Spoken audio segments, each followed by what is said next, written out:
traiter cette fonction, nous allons étudier cette fonction-là. Donc c'est tout un exercice, c'est tout un problème. Donc au fur et à mesure qu'on avance, on lira les exercices et les questions et on les traite immédiatement. Donc sans plus tarder, on va commencer par le numéro 1. On dit soit g de x égale x au carré plus 2 moins 2 ln de x. Donc lisez l'exercice, lisez au moins le numéro 1 là, on va ce niveau, on va voir. Lisez ça. D'accord. La question c'est quoi? Numéro 1. Oui. On dit d'étudier les variations de G et de déduire le signe de G sur son ensemble de définitions. Ok, d'accord. Donc on demande d'étudier cette fonction g de x et déduire Son signe sur son ensemble de définitions. Donc, comme nous l'avons déjà dit, pour étudier une fonction, on commence toujours par son ensemble de définitions. Donc allons-y très rapidement. Donc je dis ensemble de définition.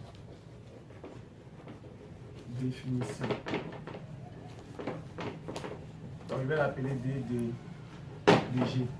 Qu'est-ce qu'il est nécessaire d'écrire? Donc on dira que quoi?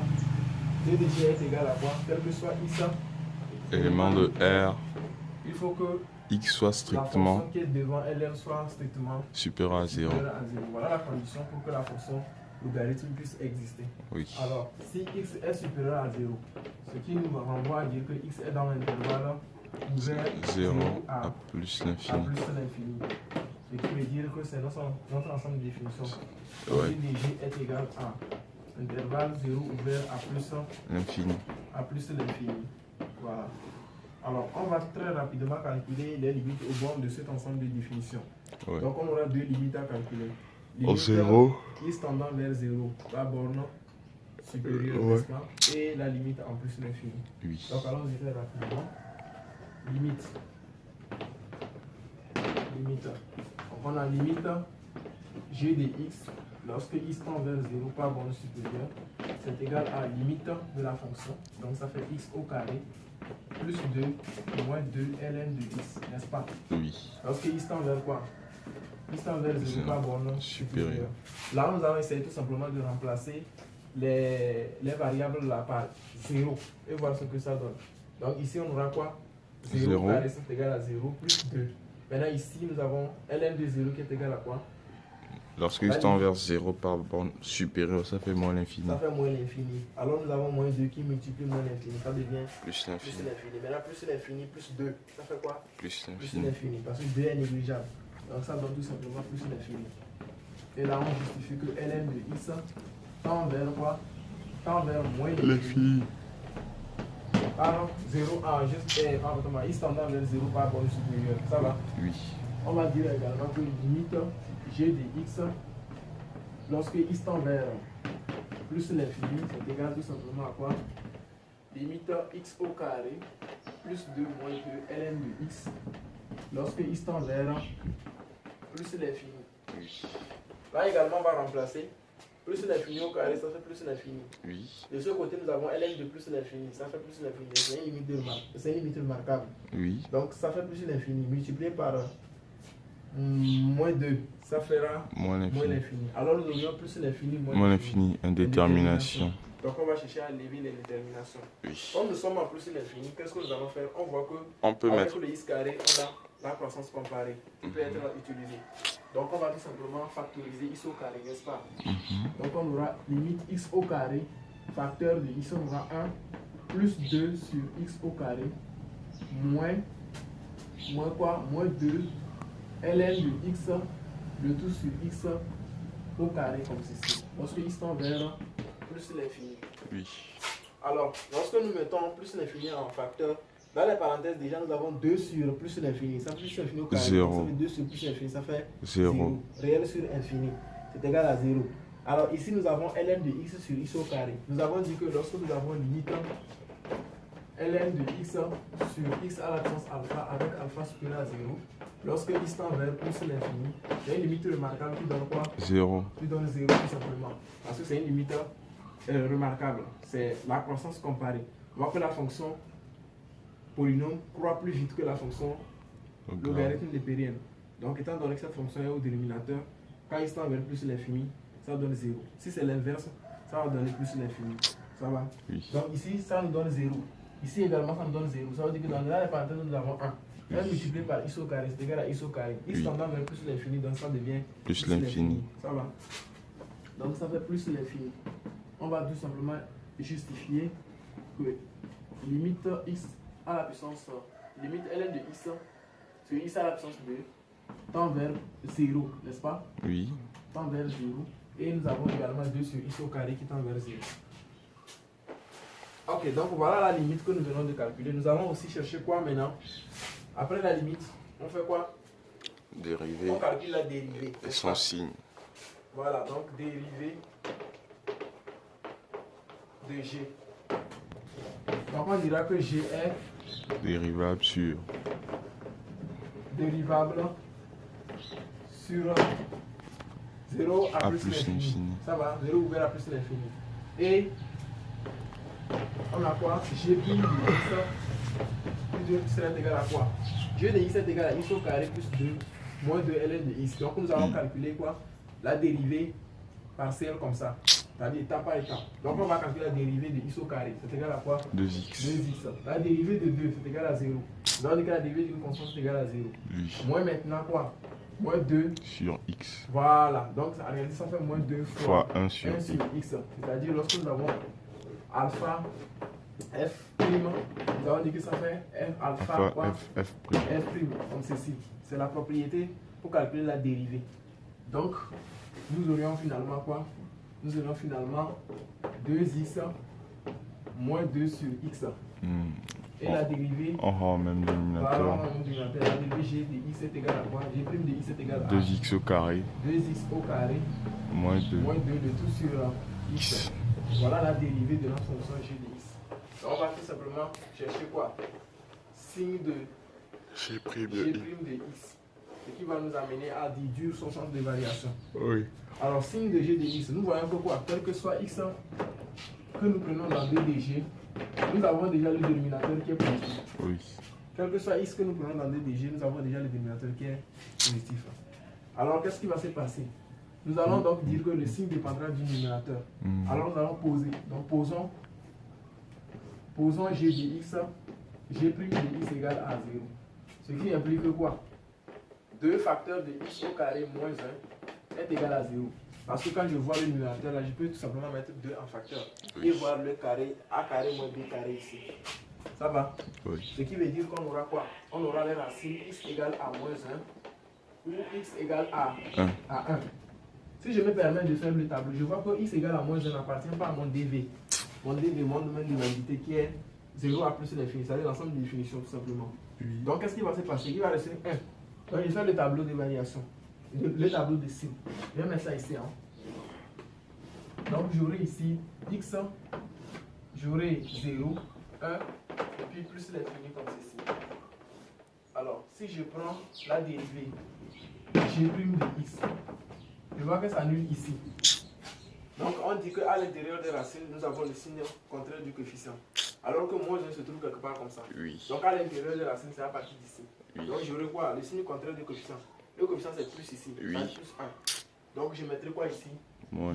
Et de l'autre côté, Plus. Donc je vais profiter dans le centre de variation et le tableau de variation en même temps. Oui. Ça va? D'accord. Donc G serait comment?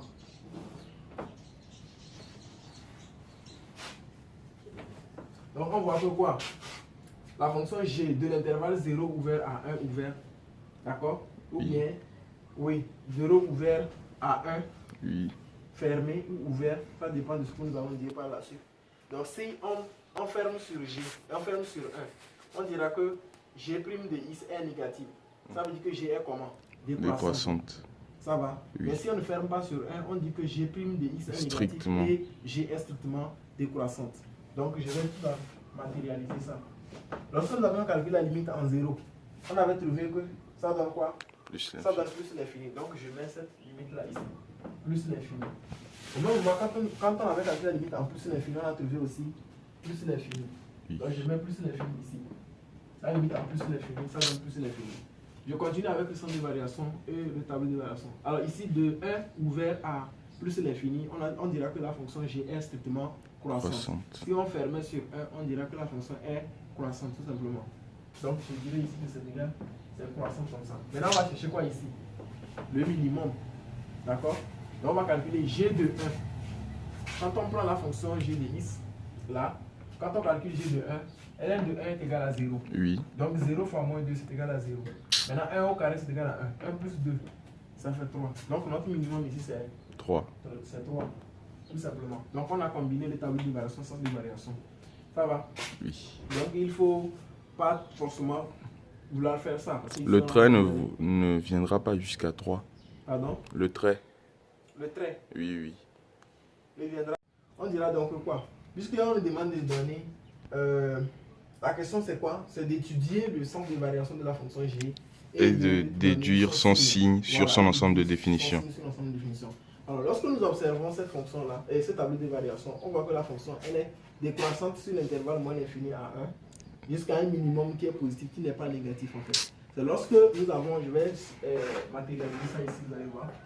Lorsque nous avons la fonction, disons la fonction elle est en dessous de l'axe de l'abscisse, au-dessus, d'accord? Oui. La fonction est au-dessus de l'axe des abscisses. Parce que lorsque nous avons ici le minimum, x est égal à 1, y est égal à 3. Donc ce qui veut dire que si nous avons x est égal à 1 ici, y est égal à 3 là. Donc voilà notre minimum. Voilà notre minimum. Donc notre fonction elle est décroissante et après le minimum elle est croissante jusqu'à plus l'infini. Donc même si je représente ça comme ceci, sans d'abord chercher à respecter le tableau de variation, voilà ce qui va se passer. Et qu'est-ce qui va nous permettre de trouver son signe? C'est lorsque nous allons déposer la droite d'une manière horizontale. Quand on va déposer notre règle comme ça, à chaque fois qu'on dépose notre règle comme ça, en évoluant sur la fonction, on voit que l'image, les images nous donnent des valeurs positives. Sur tout l'intervalle jusqu'à l'infini. Ça peut aller. Donc, suivant l'axe des ordonnées, on voit que les axes des ordonnées, bien, les ordonnées sont positifs. C'est comme si nous avons dit que f de x est égal à quoi? Y, depuis la classe de seconde. Donc, quand je prends la fonction, toute la fonction, je cherche son image, c'est y que ça donne. Donc, voilà l'évolution des antécédents sur l'ensemble de définition par rapport à des images que cela nous donne. Des valeurs positives toujours. Ça peut aller. Donc, on dira que la fonction est carrément, comme elle est au-dessus de l'axe des abscisses, elle est carrément positive. Ça peut aller. Elle pouvait également être représentée comme ça, si c'est que la fonction était sur l'ensemble R.